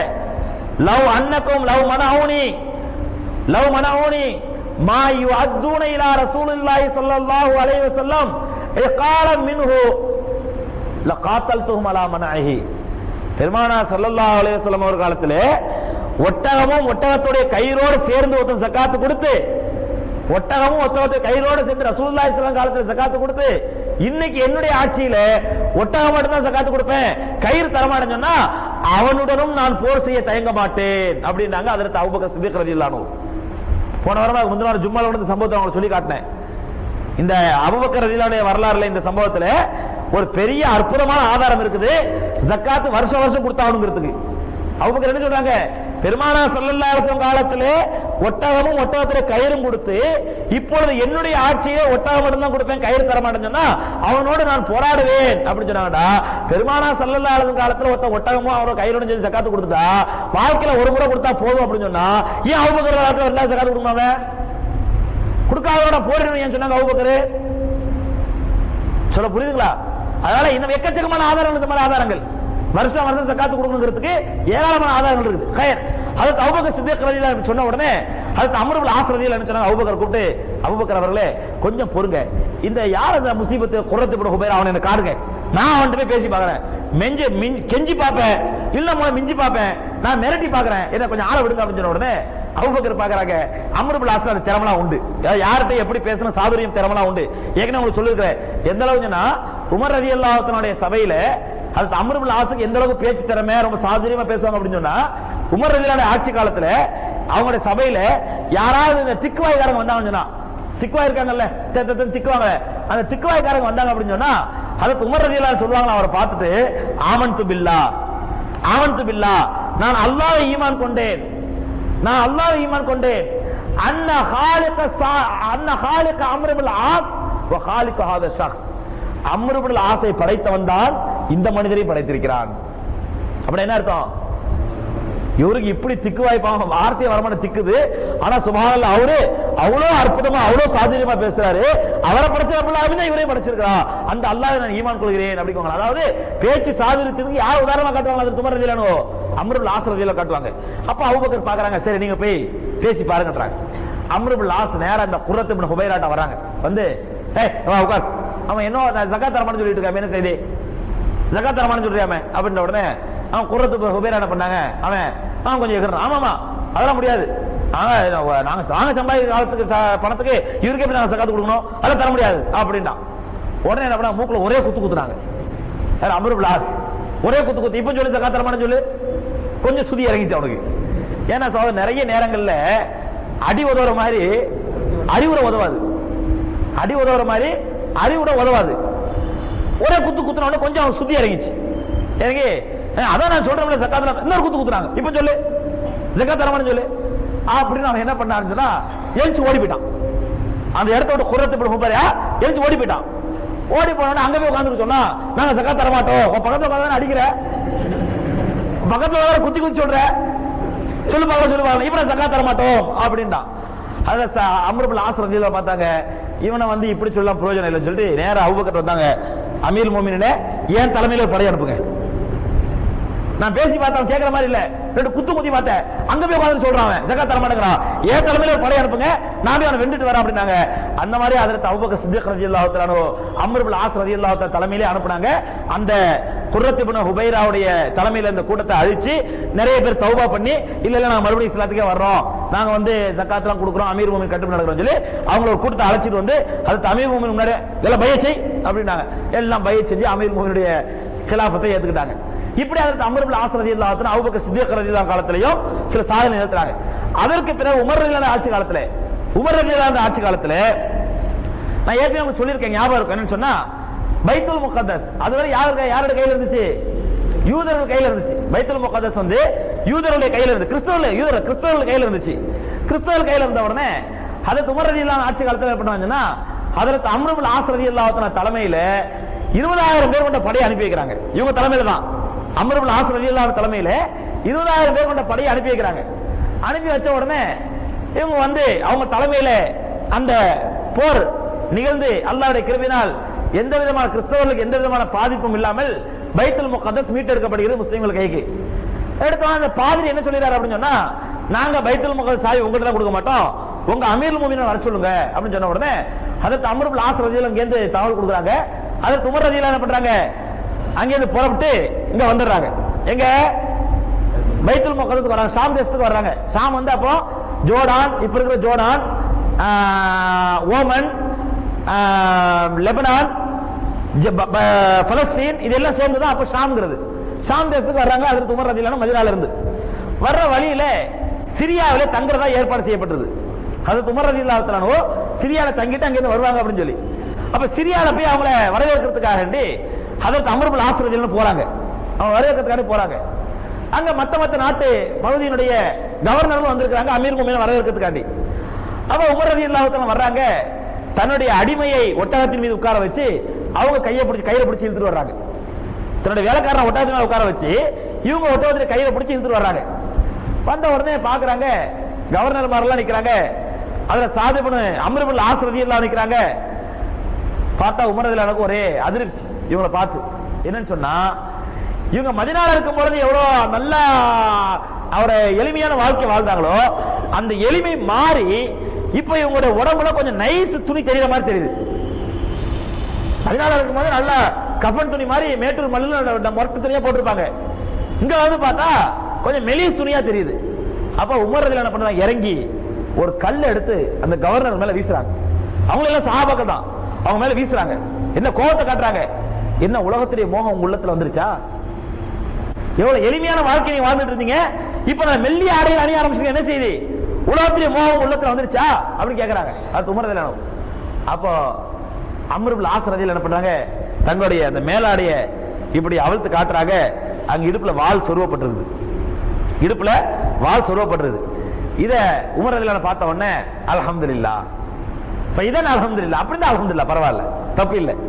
அதாவது எதுவரை உங்களுடைய உள்ளங்களிலிருந்து அல்லாஹ்வுடைய பாதையில போராட வேண்டும் என்ற ஜிஹாதிய எண்ணங்கள் மாறாதோ அதுவரை இந்த ஆடைகள் அணியதுல தப்பு கிடையாது. அப்ப அல்ஹம்துலில்லாஹ் பரவாயில்ல. அப்ப உங்க உள்ளத்துல இன்னும் அல்லாஹ்வுடைய மார்க்கத்துக்கான போராடுற உணர்வு இருக்குதுல, இது தப்பு இல்ல அப்படிங்கிறாங்க. அதுக்கப்புறம் உமர் ரலியல்லாஹு வந்தாங்க, பிலால் ரலியல்லாஹு வாழ்க்கை வரலாறு சொல்லி காட்டினவங்களுக்கு. பிலால் பைத்துல் முகத்தஸ்ல பாங்க சொன்னாங்க, எல்லாரும் அழுதாங்க. அந்த சம்பவம் நீண்ட சம்பவம். இப்படி பைத்துல் முகத்தஸை உமர் ரலியல்லாஹு தஆலா அவர்கள் கிறிஸ்தவர்கள் கையிலிருந்து மீட்டெடுத்தது அதற்கு அம்ர் இப்னு ஆஸ் ரலியல்லாஹு தஆலா தலைமையில் தான். அந்த நேரத்தில் என்ன ஆகுது அப்படின்னு சொன்னா சகோதரர்களே, எகிப்தை நோக்கி ஒரு படை போகுது. எகிப்தை நோக்கி மிஸ்ர், எகிப்துக்கு அந்த காலத்து மிஸ்ருடைய பேரு, மிஸ்ருன்னு அது பேரு. அந்த மிஸ்ரை நோக்கி ஒரு படை அனுப்புறாங்க உமர் ரலியல்லாஹு. அதுக்கும் தலைமை யார் அப்படின்னா அதற்கு அம்ர் இப்னு ஆஸ் ரலியல்லாஹு. இவங்க தலைமையில ஒரு பெருங்கொண்ட படை எகிப்தை நோக்கி போறாங்க. போய் எகிப்துல அங்க போராடுவதற்கான சித்தமா இருக்கும் பொழுது அப்ப எகிப்துல கிறிஸ்துவ ஆட்சி நடக்குது. அந்த கிறிஸ்துவ பாதிரி பெரிய மத போதகர் என்ன பண்றாருன்னு சொன்னா ஒரு ஆள் அனுப்புறாரு, முஸ்லீம்கள் தங்கி இருக்கிற படைக்கு ஆள் அனுப்புறாரு. நான் உங்களோட சண்டை போட விரும்பல, அதனால உங்கள்ட்ட சமாதானம் பேசுறதுக்காக வேண்டி யாராவது நல்ல திறமையான ஒரு ஆள் அனுப்புங்க என்கிட்ட, நான் அவங்கள சமாதானம் பேசுறேன் அப்படின்னு சொல்லி அந்த பாதிரி என்ன பண்றாரு, செய்தி அனுப்புறாரு. இந்த செய்தி கேட்டு அமீரா யார் இருக்கிறா, அதுக்கு அம்ர் இப்னு ஆஸ் ரலியல்லாஹு அமீரா இருக்கிறாங்க. அப்ப அவங்க என்ன பண்றாங்க அப்படின்னு சொன்னா சஹாபா கிட்ட ஆலோசனை பண்றாங்க, ஒவ்வொருத்தரும் நான் போறேன் நீ போறேன் அப்படிங்கிறாங்க. அப்ப அம்ர் இப்னு ஆஸ் ரலியல்லாஹு சொல்றாங்க, யாரும் வேண்டாம், இந்த பாதிரி எப்படிப்பட்ட ஆள் என்ன எனக்கு தெரியல. ஏன்னா காஃபிர்கள் எல்லாமே ஒரே வகை தான். காஃபிர்கள் நல்ல காஃபிர் கெட்ட காஃபிர்லாம் கிடையாது, எல்லாமே முனாஃபிக் மேல தான் இருப்பான். அப்ப அதனால தெரியும் பாக்குறோம்ல உலகத்துல பாக்குறோம்ல யார் யாரே நம்பி சமுதாயம் போகுது, இன்னார் தான் சிறுபான்மையின் பாதுகாவலர் அப்படின்னு சொல்லி. இன்னைக்கு இந்த வருஷம் நோம்பல அவர் கஞ்சி ஊத்துறதுக்கு யாருமே இல்ல. இவ்வளவு வருஷமா அவர் கஞ்சி ஊத்தினாங்க, அவர் கஞ்சி குடிச்சாரு. கஞ்சி குடிச்சு என்ன பண்ணுவாரு, முதலமைச்சரா இருக்கும் பொழுது நான் சிறுபான்மை மக்களுக்கு 2% தரேன் உடனே நம்ம ஆளுங்களும் அப்படியே புலங்காயிரம் அடிச்சு அவர் களிமாவை சொல்ற மாதிரி நாரே தக்பீர் அல்லாஹ் அக்பர் போட்டாங்க. இந்த வருஷம் அவர் கஞ்சி ஊத்துறதுக்கு யாருமே இல்ல. எதுக்காக சொல்றேன்னா காபிர்கள் எல்லாருமே ஒரே இனம் தான். அவன் பள்ளம் காபிரா இருந்தாலும் சரி, பறையன் காபிரா இருந்தாலும் சரி, ஐயர் காபிரா இருந்தாலும் சரி, எல்லா காபிரும் ஒரே இனம் தான். அதை அப்பப்ப நம்ம உலகத்துல பார்த்துட்டே வர்றோம். அந்த மாதிரி அம்ர் இப்னு ஆஸ் ரலியல்லாஹு என்ன சொன்னாங்கன்னா, இவன் கிறிஸ்தவனா இருந்தாலும் காபிர் தான், அவன் புத்தியை காட்டுவான், அதனால நானே போறேன், நீங்களாம் யாரும் வேண்டாம் அப்படின்னு சொல்லிட்டு இவங்க தனியால போறாங்க. ஆனா அந்த பாதிரிக்கு இவங்க தான் அமீர்னு தெரியாது. பாதிரிக்கு அம்ர் இப்னு ஆஸ் தான் அமீர்னு தெரியாது. சரி யாரோ ஒரு ஆள் நம்மகிட்ட வர்றான் அப்படின்னு நினைச்சிட்டு இருக்காரு. போனா அம்ர் இப்னு ஆஸ் ரலியல்லாஹு நேர பாதிரிக்கு முன்னாடி உட்கார்றாங்க. உட்கார்ந்த உடனே அந்த பாதிரி என்ன பண்றாரு, சமாதானம் பேசுற மாதிரி பேசிவிட்டு நிறைய அன்பளிப்புகளை கொடுக்குறாரு. கொடுத்துட்டு தன்னுடைய காவலாளிகளுக்கு கண்ணை காட்டிடுறாரு, தன்னுடைய கோட்டையினுடைய காவலாளிகள் கண்ணை காட்டிடுறாரு. இந்த ஆள் அன்பளிப்புகள் எடுத்து கோட்டையை விட்டு வெளியே தாண்டினோடனே அவனை தீர்த்து கட்டிடுங்க. ஏன்னா நம்முடைய சூழ்ச்சி, அதாவது ஒரு தூதனை அழைத்து நாம அவனை கொலை செஞ்சிட்டோம்டா, பொதுவா தமிழ்ல சொல்லுவாங்கல்ல, அதாவது இங்கிலீஷ்ல சொல்லுவாங்க, அதாவது ஒரு ஃபர்ஸ்ட் இம்ப்ரெஷன் பெஸ்ட் இம்ப்ரெஷனா இருக்கும். முதல்ல ஒருத்தனுக்கு உள்ளத்துல ஒரு யாரையோ பத்தி தப்பான அபிப்பிராயம் வச்சுங்க, அதுவே நிரந்தரமாயிடும். அப்ப முதல்ல எடுத்தோட முஸ்லீம்கள் உள்ளத்துல ஒரு பயத்தை போடணும். அடடா நம்ம தூதரா அனுப்பணும், அவரே பாவிங்க இப்படி கொண்டு விட்டானுங்களே அப்படிங்கிற ஒரு பயம் உள்ளத்துல வந்துச்சுன்னா அவன் சண்டை போட போது அந்த பயம் இருந்துகிட்டே இருக்கும் அவனுக்கு. அதனால முதல்ல ஒரு பயத்தை ஏற்படுத்துங்கிறதுக்காண்டி இந்த மாதிரி சூழ்ச்சி பண்ண அந்த பாதிரி என்ன பண்ணா, அன்பளிப்புகள் நிறைய கொடுத்து தன்னுடைய காவலாளிகள் கண்ணை காட்டிடுறான். அவர் வெளியே போன உடனே, கோட்டை விட்டு வெளியே போன உடனே என்ன பண்ணணும், தீர்த்து கட்டிடணும் அப்படின்ற உடனே இவனுடைய கஞ்சாடி அதற்கு அம்ர் இப்னு ஆஸ் ரலியல்லாஹு பார்த்துட்டாங்க. உஷாரா வந்திருக்காங்க, இந்த காபிரை நம்ப முடியாது. என்ன பெருமானார் ஸல்லல்லாஹு அலைஹி வஸல்லம் தெல்ல தெளிவான ஹதீஸ் இருக்குது, ஒரு மூமின் ஏமாற்றவும் மாட்டான் ஏமாறவும் மாட்டான். நீங்க நம்மள சில பேர் சொல்லுவாங்க, ஹஜ்ரத் நான் எவ்வளோ சொத்துக்களை ஏமாந்துருக்க தெரியுமா, நான் பெரிய அவுலியா ஷைத்தானி. பெருமானார் ஸல்லல்லாஹு அலைஹி வஸல்லம் மூமின் ஏமாற்றவும் கூடாது ஏமாறவும் கூடாது. அப்ப நீ ஏமாந்து இருக்கிறா நீ மூமினே இல்லை. எப்படி ஏமாற்றுவது என்பது மூமினுடைய குணம் இல்லையோ, ஏமாறுவது என்பது மூமினுடைய குணம் கிடையாது. வாழ்க்கையில் ஒரு முறை ஏமாறலாம், தப்பு இல்லை. முதல் தடவை ஏமாற தப்பு இல்லை. பெருமானார் ஸல்லல்லாஹு அலைஹி வஸல்லம் லா யுல்தகுல் முஃமினு மின் ஹுஜரின் வாஹிதின் மர்ரத்தைனி, ஒரு மூமின் ஒரே பொந்தில் இருந்து 2 முறை கொத்தப்பட மாட்டான். ஒரு பொந்து கிட்டவே நிக்கிறங்க, ஏதோ சும்மா ஏதோ பூஜையை புட்டை போய் நிக்கிறோம், உள்ள சங்கின பாம்பு கொட்டிட்டு போயிடுச்சு, பாம்போ தேலோ கொட்டிட்டு போயிடுச்சு. ஒரு முறை கொத்துப்பட்டுட்டான். 2ஆம் முறை அதே பொந்து கிட்ட போய் உஷார் இல்லாம நிப்பானா, 2வது அங்க போய் நிப்பானா? அத ரசூலுல்லாஹி செஞ்சாங்க, லா யுல்தகுல் முஃமினு மின் ஹுஜரின் வாஹிதின் மர்ரத்தைனி, ஒரு மூமின் ஒரே பொந்தில் இருந்து 2 முறை கொத்தப்பட மாட்டான். ஒரு தடவை கொத்துப்பட்டாலே என்ன ஆயிடுவான், உஷாராயிடுவான். தமிழ்லே சொல்றாங்கல்லங்க, குனிய குனிய குற்றவனு முட்டாள், குட்ட குட்ட குனிறவனு முட்டாள். அட குட்டிக்கிட்டே இருக்கிறான், இவன் குட்ட குட்ட குனிஞ்சுக்கிட்டே இருக்கிறான், இவனு முட்டாளு. அதான் நல்ல குனிறானே அப்படி தானே இவன் குட்டிக்கிட்டே நினைச்சுங்க, இவனு முட்டாளு. குனிஞ்சுக்கிட்டே இருக்கிற நிமிர்ந்து நினைச்சுங்க, இவனால தாங்க முடியாது. அப்போ ஒரு தடவை ஏமாறலாம். அதற்கு அம்ர் இப்னு ஆஸ் ரலியல்லாஹு பார்த்தாங்க, இந்த யூதர்கள்ட்டையும் இந்த வேலைக்காரர்கள்ட்டையும் இந்த நஸ்ரானிகள்ட்டையும் நாயகம் ஸல்லல்லாஹு அலைஹி வஸல்லம் எத்தனையோ முறை இவங்க சூழ்ச்சி பண்ணிருக்காங்க, எத்தனையோ முறை ஒப்பந்தம் பண்ணிட்டு மீறி வந்திருக்கானுங்க. அதனால இந்த நஸ்ரானிகளை நம்ப முடியாது அப்படின்னு சொல்லிட்டு அதுக்கு அம்ர் இப்னு ஆஸ் நம்ம உஷாரா தான் வந்திருந்தாங்க. பார்த்தா கஞ்சாரெல்லாம் புரிஞ்சுக்கிட்டாங்க, ஆஹா மேப்படியானுங்க ஏதோ வேலை பண்ணிட்டானுங்க அப்படின்னு புரிஞ்சுக்கிட்டு அதற்கு அம்ர் இப்னு ஆஸ் அந்த பாதிரிட்ட சொல்றாங்க, மாஷா அல்லாஹ் நீங்க கொடுத்த அன்பளிப்பா பார்த்தா உங்களுடைய கருணை உள்ளம் தெரியுது, எவ்வளவு பெரிய தங்கமான மனுஷன் நீங்க, எவ்வளவு பெரிய உங்களுக்கு பரந்த மனப்பான்மை, நாங்க உங்களோட போராட வந்திருக்கிறோம், ஆனா நீங்க எங்களுக்கு அன்பளிப்பு தரீங்க, இந்த மாதிரி ஒரு கருணை கடலை கிறிஸ்தவத்துல மட்டும் தான் நாங்க பார்க்க முடியும், வேற எங்கேயும் நாங்க பார்க்க முடியாது. ஆச்சா பூச்சான அவனுக்கு தலைக்கு ஏறிடுச்சு, ஷைத்தான் தலைக்கு ஏறிட்டான். யாரு?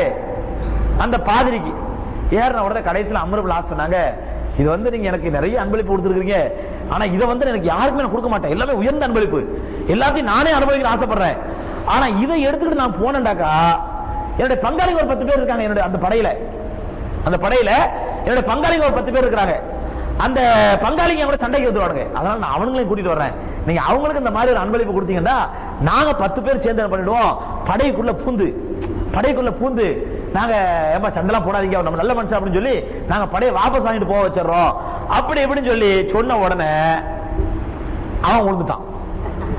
பாதிரி என்ன பண்ணிட்டான், ஏன்னா ஆத்திரக்காரனுக்கு புத்தி மட்டும் இல்ல, பொத்துன்னு விழுந்துட்டான். சோதரை பாருங்க எத்தனை போய் சொல்றாங்க, அம்ர் இப்னு ஆஸ் எத்தனை போய் சொல்றாங்க, ஆனா சஹாபி போய் சொல்லலாமா? சஹாபி போய் சொல்லலாமா? பெருமானா ஸல்லல்லாஹு அலைஹி வஸல்லம் அல் ஜிஹாது ஹிதாலுன், போர்க்களம் என்பதே பொய்க்களம் தான். போர்க்களத்தில் என்ன பண்ணலாம், நீங்க தாராளமா போய் சொல்லலாம், தப்பே கிடையாது. எந்த அளவுக்குண்டா ஒரு இந்து முஸ்லீம் கலவரம் நடக்குது, ஒரு அப்பாவி முஸ்லீம் அந்த பக்கமா வந்தவன் அவனை போட்டு அடிச்சு விரட்டுறாங்க, அவன் ஓடி வந்து உங்க வீட்டுல வந்து ஒளிஞ்சுக்கிட்டான். உடனே ஒரு 4 இந்துக்கள் வந்து உங்க ஒரு பையன் ஓடின பாய் ஓடின யார் அவன் எங்க அவன, நான் உண்மையே தான் பேசுவேன், நான் பொய்யே பேச மாட்டேன், அதனால நான் காட்டி கொடுத்துறேன் அப்படின்னு சொல்லி கதவு திறந்தார் காட்டி கொடுத்தா இவன் தான் 1 நம்பர் முனாஃபிக். ஏன்னா பெருமானார் ஸல்லல்லாஹு அலைஹி வஸல்லம் ஒரு மூமின் இன்னொரு மூமினை காட்டி கொடுக்க மாட்டான், ஒரு மூமின் இன்னொரு மூமினை காட்டி கொடுக்க மாட்டான், காட்டி கொடுப்பது மூமினுடைய குணம் அல்ல. ஆனா இன்னைக்கு நம்ம சமுதாயத்துல பாக்குறோம்ல, நம்மளுக்கு யாரையாவது பிடிக்கலன்னா உடனே அவன் மேல நம்ம அவங்க செய்யறது இல்ல, எத்தனையோ விளங்காத முனாஃபிக் மக்கள் தனக்கு யாரையாவது பிடிக்கல அவனை காட்டி கொடுத்துறது, இவனா இப்படி பண்ணா அப்படி பண்ணான்னு சொல்லி அவனை ஜெயிலுக்கு போட்டுறது பாக்குறவங்க வளர்த்து நடக்குதா இல்லையா? அதற்கு அம்ர் இப்னு ஆஸ் என்ன பண்ணாங்க, போர்க்காலத்துல இத்தனை பொய்ன்னு சொல்லி என்ன பண்ணாங்க, நான் போய் ஒரு 10 பேரை கூட்டிட்டு வரேன் அப்படின்னு உடனே அந்த பாதிரி சொல்றாரு, அப்படியா சரி இந்த அன்பளிப்பெல்லாம் எடுத்துட்டு போ அப்படின்னு சொல்லிட்டு காவலாளி கண்ண கொள்ளாதீங்க, 10 பேர் வரட்டும், நம்ம ஒரு ஆள் தான் வளர்ச்சிச்சோம், நம்ம யாரு தான் வளர்ச்சிச்சோம், ஒரு ஆள் தான் வளர்ச்சிச்சோம், இப்ப 10 பேர் மாட்ட போறான், நம்ம ஒரு ஆளை கொலை பண்ணாலே அங்க எல்லாம் பயந்து போயிடுவாங்க, 10 பேரை கூட்டு வச்சு கழுத்தறுத்தோம்னாக்கா எல்லாம் ஆடி போயிடுவாங்க, விட்டுருங்க 10 பேர் வரட்டும் அப்படின்ற உடனே அதுக்கப்புறம் உள்ள பொறுத்தன ஏமாளியா அவங்க அம்ர் இப்னு ஆஸ் வெளியே வந்து போற ஆரம்பிச்சிட்டாங்க. போர் முடிஞ்சு எல்லா சண்டெல்லாம் முடிஞ்சு அந்த பாதிரிய அரெஸ்ட் பண்ணி ஜெயிச்சு கூட்டிட்டு வர்றாங்க. பாதிரி தலையை தூக்கி பாக்குறாரு, அமீரா நிக்கிறது யாரு? அம்ர் இப்னு ஆஸ் ரலியல்லாஹு அந்த நீ அமீர்? ஆமாப்பா நான் தான் அமீர், என்ன கொல்ல பாத்தியே நான் தான் அமீர். அப்ப அந்த அளவுக்கு புத்தி சாதுரியத்தோடு செயல்படக்கூடிய அம்ர் இப்னு ஆஸ் ரலியல்லாஹு தஆலா அந்த போரிலே எகிப்தை வெற்றி கண்டார்கள், மிஸ்ரை வெற்றி கண்டார்கள். எந்த அளவுக்கு கொஞ்சம் சகோதரர்களே, இவ்வளவு ஒரு புத்தி சாதுரியம் உள்ள இந்த சஹாபி அம்ர் இப்னு ஆஸ் ரலியல்லாஹு தங்களுடைய கடைசி காலத்தில் சொல்றாங்க, நான் பெருமானார் ஸல்லல்லாஹு அலைஹி வஸல்லம் எவ்வளவு தீங்கு பண்ணிருக்கேன், பெருமானார் ஸல்லல்லாஹு அலைஹி வஸல்லம் இஸ்லாத்தை ஏத்துக்க எனக்கு வாக்குறுதி கூட கொடுத்தாங்க. என்ன வாக்குறுதி? இஸ்லாமே முன் சென்ற எல்லா பாவங்களையும் மன்னிச்சிரு சொல்லி. ஆனால் நான் இஸ்லாத்தை ஏற்றுக்கொண்ட நாளிலிருந்து அதுக்கு முன்னாடி ரசூலுல்லாஹி ஸல்லல்லாஹு அலைஹி வஸல்லம் முகத்துல மண்ணெளி வீசியிருக்கிறேன், இஸ்லாத்தை ஏத்துக்கிறதுக்கு முன்னாடி நபி ஸல்லல்லாஹு அலைஹி வஸல்லம் முகத்துல மண்ணெளி வீசியிருக்கிறேன். ஆனால் இஸ்லாத்தை ஏற்றுக்கொண்ட நாளிலிருந்து பெருமானார் ஸல்லல்லாஹு அலைஹி வஸல்லம் உலகத்தை விட்டு பிரியும் வரை அவங்க எதிரில் நின்று முகத்தை பார்த்து நான் பேசுனது கிடையாது, அவங்க எதிரில் நின்று முகத்தை பார்த்து நான் பேசுனது கிடையாது. அவ்வளவு மரியாதை நாயகம் ஸல்லல்லாஹு அலைஹி வஸல்லம் மேல. அந்த அம்ர் இப்னு ஆஸ் ரலியல்லாஹு தஆலா அவர்கள் தங்களுடைய மகன்களுக்கு ஒரு உபதேசம் பண்றாங்க. என்ன தெரியுமா? மகனே, மனிதர்கள் 3 வகையான மனிதர்கள் இருக்கிறாங்க, 3 வகையான மனிதர்கள் இருக்கிறாங்க. மனிதர்கள் முதல் வகை யார் அப்படின்னு சொன்னா, அவர்களுக்கு அல்லாஹ் சுப்ஹானஹு வ தஆலா நல்ல அறிவையும் கொடுத்திருப்பான், நல்ல தீனுடைய பற்றையும் கொடுத்திருப்பான், எல்லாத்தையும். ஆனா அறிவு கொடுத்திருந்தாலும் கூட அவங்களுடைய அறிவு படி தான் தீர்மானிச்சிட மாட்டாங்க, 4 பேர்த்த ஆலோசனை பண்ணி தான் முடிவெடுப்பாங்க, 4 பேர்த்த ஆலோசனை பண்ணி தான் முடிவெடுப்பாங்க. இவர் தான் முழுமையான மனிதர். இவர் தான் யாரு? முழுமையான மனிதர். ரெண்டாவது ஒரு மனிதர் இருக்கிறாரு, ரெண்டாவது மனுஷன். இவருக்கு அல்லாஹ் சுப்ஹானஹு நல்ல அறிவையும் கொடுத்திருப்பான், நல்ல மார்க்க ஞானத்தையும் கொடுத்திருப்பான், நல்ல இறையச்சத்தையும் தக்வாவையும் கொடுத்திருப்பான். ஆனா என்ன பண்ண மாட்டாரு, ஆலோசனை கேட்க மாட்டாரு. அவர் வச்சு அறிவை வச்சு தீர்மானிச்சுறாரு. இவர் சில சமயங்களில் சரியாகவும் செயல்படலாம், சில சமயங்களில் தவறும் இழைத்து விடலாம். இவர் பாதி மனுஷன். நல்ல அறிவு, மார்க்கப்பற்று, தீனுடைய இல்மு, கல்வி, தக்வா இருந்தாலும் கூட ஆலோசனை செய்யலண்டா இவர் யாருதான்? இவரு பாதி மனுஷன் தான். மூணாவது ஒரு மனுஷன் இருக்கிறான், அவனுக்கு மார்க்க அறிவும் கிடையாது, தக்வாவும் கிடையாது, யார்கிட்டையும் ஆலோசனையும் பண்ண மாட்டான், யார்கிட்டையும் ஆலோசனையும் பண்ண மாட்டான். இவன் மேல் மாடி காலி. சொல்றாங்க இவன் ஒண்ணுமே இல்லை, இந்த மனுஷன் ஒண்ணுமே இல்லை. நீ பாக்குறோம்ல, அறிவும் கிடையாது, மார்க்க ஞானமும் கிடையாது, யார்த்தையும் ஆலோசனை பண்றது கிடையாது. எடுத்தேன் கவிழ்த்து ஏதாவது சட்டம், மதமாற்ற தடை சட்டம். யார்கிட்ட ஆலோசனை பண்ண? மந்திரி சபையை பேசுனீங்களா? மந்திரி சபையில் ஆலோசனை பண்ணாங்களா? ஒண்ணும் கிடையாது. அப்ப இந்த மாதிரி மக்கள் மேல் மாடி காலி, ஒண்ணு அறிவே கிடையாது, அறிவில்லாத மக்கள். ஹஜ்ரத் அம்ர் இப்னு ஆஸ் ரலியல்லாஹு தஆலா தன்னுடைய மகன்கிட்ட சொல்றாங்க, இந்த மாதிரி அறிவிலிகளை கண்டால், இந்த மாதிரி மடையர்களை கண்டால் அவன் பக்கத்துல நீங்க அதை ஒதுங்கி போயிடு. பெருமானார் ஸல்லல்லாஹு அலைஹி வஸல்லம் இன்னும் தெளிவா சொன்னாங்க, இதா உள்ளியல் அம்ரு இலம்ராத்தின், இதா உள்ளியல் அம்ரு, இது தெளிவா சொன்னாங்க ரசூலுல்லாஹி ஸல்லல்லாஹு அலைஹி வஸல்லம். இதா உள்ளியல் அம்ரு இலம்ராத்தின், அறிவு குறைவுள்ள, ஏன்னா பெண்களுக்கு வந்து ஆண்களை விட அறிவு ரொம்ப கம்மி. நாக்கிசாத் அக்லிம் வத்தீன், அவங்களுக்கு மார்க்கப்பட்டும் கம்மியா தான் இருக்கும், அறிவும் கம்மியா தான் இருக்கும். நபி ஸல்லல்லாஹு அலைஹி வஸல்லம் சொல்றாங்க, ரசூலுல்லாஹி சொல்றாங்க, அப்படிப்பட்ட அறிவு கம்மி உள்ள ஒரு பெண்ணிடத்துல இதா உள்ளியல் அம்ரு இலம்ராத்தின், பெண்களிடத்தில் ஆட்சி அதிகாரம் ஒப்படைக்கப்பட்டால் ஃபதஹத்தல் அரலி கைரும் மின் ஃபௌகிஹா, பூமிக்கு மேல வசிக்கிறத விட பூமிக்கு அடியில போயிடலாம். எவ்வளவு தீர்க்க தரிசனம் சொல்றாங்க பாத்தீங்களா? பெண்களிடத்தில் ஆட்சி அதிகாரம் ஒப்படைக்கப்பட்டால் பூமிக்கு மேல நீ உயிரோட வாழ்றதை விட எங்க போயிடலாம்? நீ பூமிக்கு அடியில போய் சேர்ந்துடலாம் நிம்மதியா. நடக்குதா இல்லையா? இன்னைக்கு நடக்குதா இல்லையா? சவால் எதுக்காண்டி சொல்றோம் அப்படின்னு சொன்னா, ஹஜ்ரத் அம்ர் இப்னு ஆஸ் ரலியல்லாஹு தஆலா அன்ஹு அவ்வளவு தீர்க்க தரிசனமா நாயகம் ஸல்லல்லாஹு அலைஹி வஸல்லம் கேட்டு தன்னுடைய மக்களுக்கு உபதேசம் பண்ணாங்க. அப்படிப்பட்ட அம்ர் இப்னு ஆஸ் ரலியல்லாஹு தஆலா அன்ஹு தன்னுடைய கடைசி காலத்துல அவங்க சக்கராத்துல இருக்கும் பொழுது சொல்லுவாங்களாம், யா ரப்பி யா ரப்பி அமர்த்தனா ஃபஅஸைனா, அமர்த்தனா, நீங்களுக்கு எத்தனையோ விஷயங்களை கட்டளை இட்டாய், ஆனா நாங்க உனக்கு மாறுதான் செஞ்சோம். யாருங்க சொல்றது? ஒரு சஹாபி அல்லாஹ்வுடைய பாதையில போராடி எத்தனையோ போர்க்களம் கண்ட சஹாபி சொல்றாங்க, நீ எங்களுக்கு கட்டளை இட்டாய், நாங்க என்ன பண்ணோம்? உனக்கு மாறு செய்தோம். ஃபநஹைதனா, எங்களை தடுத்தாய், இந்த காரியத்தை செய்யாதுன்னு சொல்லி, ஆனா ஃபமன்தஹைனா, நாங்கள் அதை விட்டு விலகிக் கொள்ளவில்லை, அந்த தப்புகள் நான் செஞ்சோம். ரப்பி ஃபக்ஃபிர் லனா துனூபனா, எங்க பாவத்தெல்லாம் நீ மன்னிச்சிரு என்று தங்களுடைய உயிர் பிரியும் வரை இந்த துஆ செஞ்சுட்டே இருந்தாங்களாம். ஹஜ்ரத் அம்ர் இப்னு ஆஸ் ரலியல்லாஹு தஆலா அன்ஹு தன்னுடைய கடைசி காலத்தில் உயிர் பிரியும் வரை இந்த துஆவை செய்து கொண்டே இருந்தார் வரலாறு. எதுக்காண்டி சொல்றேன் சகோதரர்களே, இஸ்லாத்திற்கு முன்னால் அவ்வளவு பெரிய எதிரியாக இருந்த ஒரு சஹாபி இஸ்லாத்திற்கு பிறகு அல்லாஹ்வுடைய தீனுக்காக வேண்டி தன்னுடைய உயிர், பொருள், ஆவி அத்தனையும் அர்ப்பணம் செய்யக்கூடிய ஒரு தலை சிறந்த சஹாபியாக உருவானார்கள் என்றால் ஹஜ்ரத் அம்ர் இப்னு ஆஸ் ரலியல்லாஹு தஆலா அவர்கள் அவருடைய வாழ்க்கையில் அல்லாஹ் ஜல்ல ஷானஹு நமக்கு ஏராளமான படிப்பினைகளையும் பாடங்களையும் கற்பிக்கின்றான். அந்த பாடங்களையும் படிப்பினைகளையும் ஏற்று நம்முடைய வாழ்க்கையை நடைமுறைப்படுத்தக்கூடிய பாக்கியத்தை வல்ல ரஹ்மான் நம் அனைவருக்கும் தந்தருள்வானாக. வாஹிரு தஅவானா அல்ஹம்துலில்லாஹி ரப்பில் ஆலமீன். அஸ்ஸலாமு அலைக்கும் வரஹ்மத்துல்லாஹி தஆலா வபரகாத்துஹு.